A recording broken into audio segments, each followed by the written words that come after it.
আমাদের নবীজি আমাদেরকে একটা দোয়াও শিখিয়ে গেছে, ও আমার উম্মত, তোমরা ভালো কাজ বেশি কিভাবে করতে পারবা আর খারাপ কাজগুলা কিভাবে বেশি ছাড়তে পারবা, এই জন্য তোমরা একটা দোয়া বেশি বেশি করবা, যেই দোয়াটা আল্লাহ স্বপ্নে আমাকে শিখিয়ে দিচ্ছে। নামাজ যখন পড়বেন আপনি বলবেন, আল্লাহুম্মা ইন্নী আসআলুকা ফি'লাল খায়রাত, হে আল্লাহ আমি আপনার কাছে চাই ফি'লাল খায়রাত, যত ভালো কাজ আছে এই ভালো কাজগুলো যেন করতে পারি, আমি আপনার কাছে প্রার্থনা করি। তো আল্লাহর নবীকে আল্লাহ বলতে বললেন, আপনি নামাজ পড়ার পর আমাকে বলবেন, মাবুদ আমি আপনার কাছে সমস্ত ভালো কাজ যেন করতে পারি, এটা আমি আপনার কাছে চাই। 2 নাম্বার, ওয়া তারকাল মুনকারাত, যত অপছন্দনীয় কাজ আছে এইগুলা যেন আমি ছাড়তে পারি, মাবুদ তোমার কাছে আমি চাইতেছি।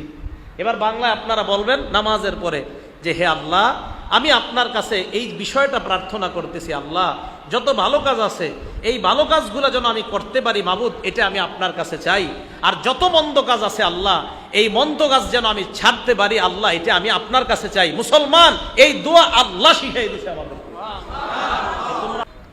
3 নাম্বার, রহব্বাল মাসাকিন, আল্লাহ আমি যেন গরিবদেরকে ভালোবাসতে পারি, এটা আপনার কাছে চাই।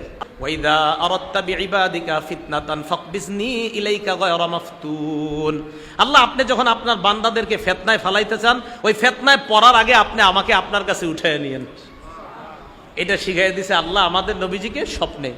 তাহলে আসেন, সব নবীদের 2 দায়িত্ব, 1 যত ভালো আছে এটা উম্মতকে জানায়া দেওয়া, 2 যত অকল্যাণকর আছে এটা থেকে সতর্ক করা। এখন যত ভালো আছে এটা আমরা কিভাবে করব? নামাজের পরে আল্লাহকে বলবো, আল্লাহ যত ভালো কাজ আছে এইগুলো যেন করতে পারি, আমি আপনার কাছে এই প্রার্থনা করতেছি।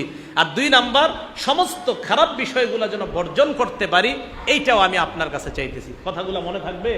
তাহলে সব নবীদের যে 2 কাজ, এটা আমার আপনার মুনাজাতের মধ্যে এসে যায়, দোয়ার মধ্যে এসে যায়। আল্লাহ আমাদেরকে আমল করার তৌফিক দান করেন।